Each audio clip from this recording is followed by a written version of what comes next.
दोस्तों, धरती पर कोई ऐसी समस्या नहीं जिसका समाधान ना हो। बस बात इतनी सी है कि आप अपने चिंतन की गहराइयों में जाकर कौन सा जवाब लेकर आते हैं। आइए एक कहानी सुनाता हूँ। एक बूढ़ा व्यक्ति था, उसकी 2 बेटियां थीं और उसने अपने दोनों बेटियों की शादी कर दी थी।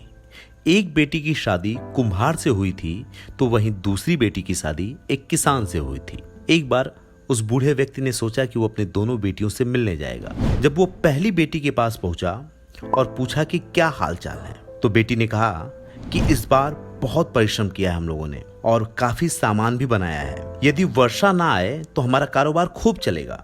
बेटी ने पिता से आग्रह किया कि वो भी उनके साथ प्रार्थना करे कि इस बार बारिश ना हो। पिता ने कहा ठीक है, और वो दूसरी बेटी के पास चला गया। वो बेटी जिसका पति किसान था, जब वो अपनी बेटी से मिला और पूछा कि क्या हाल चाल है, तो बेटी ने कहा कि पिताजी इस बार हम लोगों ने बहुत परिश्रम किया है, अच्छा अनाज भी उगा है, बस बारिश ना हो। अगर बारिश होती है तो हमारा सब कुछ बर्बाद हो जाएगा। उस बेटी ने भी पिता से आग्रह किया कि वो मनाएं कि इस बार खूब वर्षा हो। अब पिता के सामने दोनों बेटियों का निवेदन था।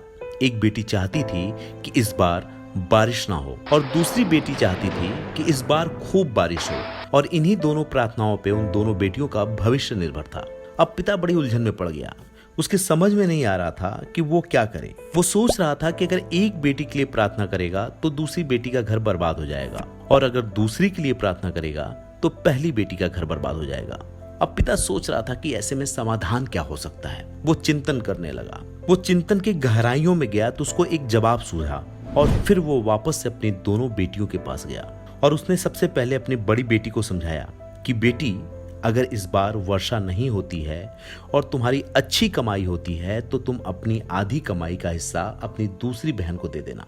फिर वो अपनी दूसरी बेटी के पास गया और बोला कि बेटी, अगर इस बार खूब वर्षा होती है और आपकी अच्छी कमाई होती है तो आप अपनी बहन को भी मदद करना और उसका आधा हिस्सा आप अपनी बहन को दे देना। इस तरह से पिता ने उन दोनों की समस्याओं का समाधान निकाल दिया और खुद भी वो निश्चिंत हो गया। बस बात इतनी सी है कि हम अपनी समस्याओं पर किस नजरिए से सोचते हैं। समस्या हर किसी के पास होती है।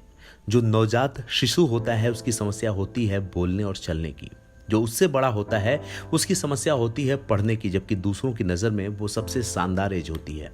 लेकिन जब वो उससे बड़ा होता है तो उसकी समस्या करियर की होती है, और जो उससे बड़ा होता है उसकी समस्या परिवार चलाने की होती है। बट इसी बीच कुछ ऐसे लोग भी होते हैं जो बीच का रास्ता निकालते हैं, उसका समाधान निकाल के लाते हैं और शानदार तरीके से जिंदगी जीते हैं। इसलिए कठिनाइयों से घबराना नहीं चाहिए। ये नहीं सोचना चाहिए कि किन्हीं दूसरी परिस्थितियों में होते या जीते तो जीवन बेहतर होता। नहीं, जीवन केवल तब बेहतर हो सकता है जब आप कठिनाइयों का सामना करते हुए तत्परता से उसे जिए, क्योंकि तब हर क्षण एक अवसर होगा, और अवसर तभी निकल के आएगा जब अपने चिंतन के बाद आप कुछ नया लेकर आएंगे। इतिहास गवाह है, हर समस्या का समाधान होता है, लेकिन तभी होता है जब आप उसे चिंतन की कसौटी पे कसते हैं, तब एक नया रास्ता निकल कर आता है। यदि आप चाहते हैं कि आपकी जिंदगी में सब कुछ बेहतर हो, आपसे बेहतर लोग मिलें और आपसे सच्चे तरीके से व्यवहार करें, तो याद रखिएगा आपको उनके अनुरूप बनना होगा। यदि आप चाहते हैं कि लोग आपके साथ सच्चा व्यवहार करें तो आप खुद सच्चे बने और अन्य लोगों के साथ सच्चा व्यवहार करें। यकीन मानिए, जिंदगी बहुत आसान हो जाएगी। ये छोटे छोटे फलसफे जिंदगी को बड़ा बना देंगे और जिंदगी जीने का तरीका देंगे। यकीन मानिए कि छोटी छोटी कहानियां कई बार जिंदगी में बड़ी सीख दे जाती हैं। यही वजह है कि हम आपके लिए नई नई कहानियां लेकर आते हैं और बताते हैं कि जिंदगी कैसे चलती है। अंत में फिर से वही कहूंगा कि किस्से नहीं बनाओगे तो कहानी कौन सुनाएगा। ये वक्त है साहब, गुजरता है, गुजर जाएगा।